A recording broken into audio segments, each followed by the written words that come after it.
Özünüzü təqdim edin. Vəliyev Sultan Sultanoğlu. 3-cü qrup əlil. Mən beyin infarktı keçirmişəm. 2022-ci ilin may ayının 9-unda. 2 il davamiyyətli müalicələr almışam ki, sağlamlığım bərpa olunsun. Nəhayət heç bir sağlamlığım bərpa olunmayıb, müraciət eləmişəm əllərin bərpa mərkəzinə. Sənədlərimi tədqim etmişəm. Mənə burada 3-cü qrup təyin ediblər 1 il müddətində. Mən bunlarla, qrupumla razılaşmadım, şikayət elədim aidiyyəti orqanlara. Nazirlər Kabinetində olmuşam, insan hüquqlarında olmuşam, sosial müdafiədə, prezident administrasiyasında, cənab prezidentə ərizələr yazmışam, şikayətlər eləmişəm ki, mənim işimə baxılsın. Onlar da bütün məni yönəldi prezident administrasiyasında, prezidentin cavablarına məni təbibə yönəldiblər. Təbib də baxmır. Çox saylı şikayətlərimə baxandan sonra məni təbib yenidən xəstəxanaya 6 saylı Məlikov adına xəstəxanaya göndərdi və ciddi tapşırıq verdi ki, bu adam ciddi yoxlanılsın. Və oradan da mənə bu rəy verildi. Əzələ 3.5-dən 2.5-ə. Sizə nə diaqnoz qoyulub? Ümumiyyətlə diaqnozunuz nədir ki, siz ayaq üstə gəzə bilmirsiniz, yeriyə Diaqnozum beyin bilmirsiniz? infarktı. İndi onları xahiş edirəm, bunlardan soruşun. Ümumiyyətlə qəbula girmisiniz siz. Dəfələrlə burada məndən çox bura girən yoxdur. İndi hal-hazırda girmişdiniz, Yox, yoxsa hələ hal-hazırda növbəni girməmişəm, girəcəm indi yenə. Gəlirəm bura məni ələ salırlar. Mənim qrupumu düzgün təyin eləmirlər xəstəliyimlə əlaqədar. Mən həm psixoloji xəstəyəm, həm nevroloji xəstə, həm şəkər xəstəsi, həm patision xəstəsi. Bu qədər xəstəliyin qarşısında mənə deyirlər, sənə heç bir əsası yoxdur, sənə qrup düşmür. Və məni ələ salırlar. Gah deyirlər, get 2005-in axırı gələrsən, sənin qrupunu dəyişərik. Mən buradan cənab prezidentimizə müraciət edirəm. Sosial Müdafiə Nazirliyinə yenə müraciət edirəm. Prezident administrasiyasına müraciət edirəm. Nazirlər Kabinetinə müraciət edirəm. Xahiş edirəm, mənim şikayətimə baxılsın.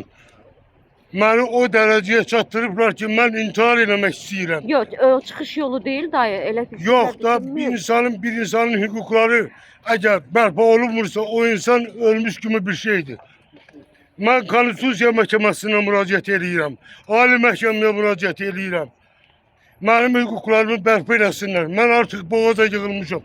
Nə işləyə bilmirəm, nə gəzə bilmirəm. Psixi xəstəyəm, nevroloji xəstəyəm.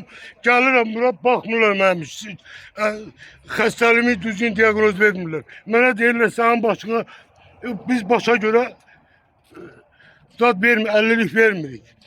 Hansı rayon sakinisiz? Mən özüm Qərbi Azərbaycandan gəlmişəm, qaçqınam. Neçə ildir burada yaşayırsınız? 25 ildir mən Bakı şəhərində yaşayıram. 35 ildə qaçqın düşmüşük. Nə? Bir il ərzində əlillik alsız sadəcə olaraq Deməli, 3-cü qrup əlil olduğunuz bəli, üçün bəli. siz imtina edirsiniz ki, mənə düzgün diaqnoz Mənim qoyulmuyor. xəstəliyimlə mənim verilən qrup düzgün deyil. Deməli 2024-ün mart ayında gəlmişəm bura, sənədlərim tədqim olunub. Mənə götürüb 2025-in mart ayına qədər vaxt veriblər, 1 illik. Sonra çox sayılı şikayətlərimdən sonra təbib yönətdi xəstəxanaya, ekvivalistlər olandan sonra yönətdilər Sosial Müdafiə Nazirliyinə. Bir il ərzində beyin infarktı keçirən adam düzələcək. Onu bunlardan Sağalma soruşun. ehtimalı var. Hər yerə 9 dəfə xəstəxanada yatmışam. 6 dəfə elm Məlikov adına xəstəxanada yatmışam. 3 dəfə reabilitasiya mərkəzlərində olmuşam. Heç bir sağlamlıq sağalmamışam da. Naləş qalıb sizi çağırmışam ki, mənə köməklik edin. İndi nə etmək istəyirsiniz? İçəri qəbula girmək istəyirsiniz? Bəli, indi mən qəbula girəcəm. Qəbula. Qəbula girməklə dəfələrlə gəlib gedirəm. Mənim şikayətimə baxan yoxdur. Əməkdaşlar da Allah şahididir. Əgər mənim burada ağzımdan bir söz çıxıbsa, qanundan kənara çıxmışamsa desinlər. Mən konstitusiya əsasında hüquqlarımı tələb edirəm. Mənim hüquqlarım bərpa olunsun. Burada bax bu əllərin bərpa mərkəzində həkimlər mənim sağlamlığıma saxtakarlıq edir. Açıq saxtakarlıqdır mənim qrupuma. Göndərsinlər, hara göndərirlər, göndərsinlər, məni yoxlasınlar. Mən şun gedir. yaparsınlar, yenə hara deyirlər göndərsinlər, müayinə elətdirsinlər məni. Baxın mənim vəziyyətimə. Yeriyə bilmirəm, iş qüvvəm yoxdur, iş qüvvəmi itirmişəm. Gəlirəm bura məni yenə ələ salırlar. Kimlər ələ salır sizi? Həkimlər, Hansı həkimdir? Adın soyadın deyil. adlarını bilirəm ki, 50 dənə həkim var. Gedirəm xəstəxananın şöbə müdürünün yanına getmişəm.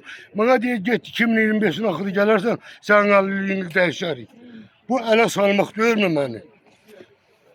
Bax budur. İndi kimə müraciət edirsiniz?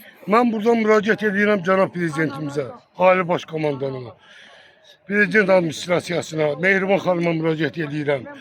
Nazirlər Kabinetinə, özdə dəfələrlə də olmuşam, Nazirlər Kabinetində də, prezident administrasiyasında da olmuşam. Sosial müdafiədə, təbib yönəldir sosial müdafiə deyir, biz əlilliyə baxmırıq. Get əlillərin bərpa mərkəzinə, boynundan açır. Bezmişəm, bu qədər olmaz da. Əgər hüquqlarım bərpa olunsa, mən özgə işdən istəmirəm. Bir ildir mən bu yollardayım, bir ildir. Mənim qrupumu düzgün təyin eləmirlər. Xəstəliyimi. Baxın mənə.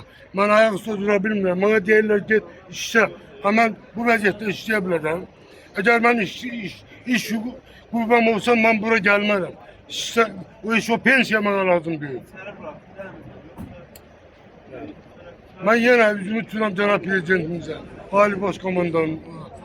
Necə ermənilərlə mübarizə apardı, qələbə qazandı 40 günlük müharibədə.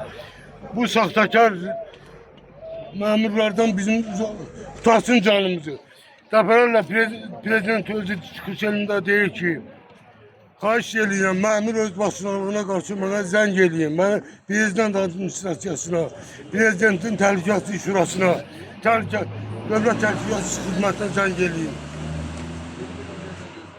Zəng eləmişəm də, prezident administrasiyasında olmuşam yenə dəfələrlə, Nazirlər Kabinetində də olmuşam, insan hüquqlarında da olmuşam. Spikerin qəbuluna da məktub yazmışam və Milli Məclisə də getmişəm. Heç bir nəticəsi yoxdur. Administrasiyasından göndərirlər təbibə ki, şikayətə baxın. Təbib deyir, bizlik deyil. Biz öz üstümüzə düşən öhdəliyi götürmüşük, sənədlərini vurmuşuz sistemə. Get, sənin problemin Sosial Müdafiə Nazirliyindən betiklədir. Gəlirəm, gedirəm Sosial Müdafiə Nazirliyinə, deyir, bizlik deyil. Gəlirəm əlillərin bərpa mərkəzinə bura, deyirlər, biz qrup vermirik. Heç ki, mənim şikayətimə baxmır. Nareş qalıb televizyon Kanal 15'e müraciət eləmişəm. Sabırsı kim varsa gelsin. Sabırsı.